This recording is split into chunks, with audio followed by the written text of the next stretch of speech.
Friends, எல்லோரும் எப்படி இருக்கீங்க? இன்றைக்கி நம்ம சிவப்பரிசியில் கஞ்சி எப்படி வைக்கிறதுன்னு சொல்லி பார்க்கலாம். ஸோ அதுக்கு 1 டம்ளர் அரிசி எடுத்து 4 மணி நேரம் ஊற வச்சு எடுத்திருக்கேன். இது வந்துட்டு ரொம்ப ரொம்ப ஆரோக்கியமான ஒரு உணவு. இது கஞ்சி குடிக்கும்போது எடை குறைக்கிறதுக்கும் யூஸ்ஃபுல்லாக இருக்கும். ஊற வச்ச அரிசி எடுத்து நல்லா நம்ம என்ன பண்ணோன்னா தண்ணி நல்லா வடிச்சிட்டு நல்லா ஃபில்ட்ரு பண்ணி இதை நம்ம ஒரு பாத்திரத்தில் எடுத்து வச்சுக்கணும். எடுத்து வச்சதுக்கப்புறம் நம்ம ஒரு மிக்ஸி ஜாரில் போட்டு நமக்கு வேணுங்கிற பதத்துக்கு நல்லா கிரைண்ட் பண்ணி அரைச்சி வச்சுக்கணும்.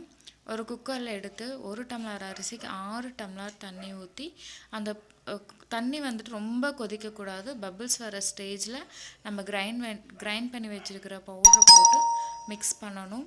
மிக்ஸ் பண்ணும்போது என்ன பண்ணணும், அது கெட்டி ஆகாமல் கிளறி விட்டுட்டே வரணும். மீடியம் ஃப்ளேமில் ஸ்டவ் வச்சுக்கோங்க.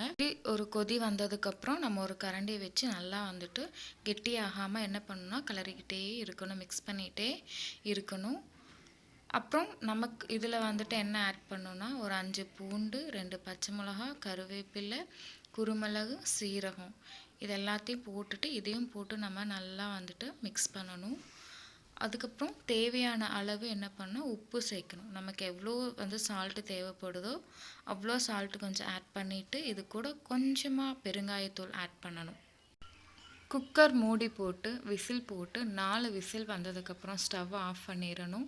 விசில் அடங்கினதுக்கப்புறம் குக்கர் ஓப்பன் பண்ணி நம்ம என்ன பண்ணணும்னா அதையும் ஒரு தடவை நல்லா கிளறி விட்டு பார்த்தோம்னா சூடான சுவையான கஞ்சி ரெடி. ஒரு பவுலில் போட்டு ஆனியன் போட்டு நம்ம சாப்பிட்லாம்.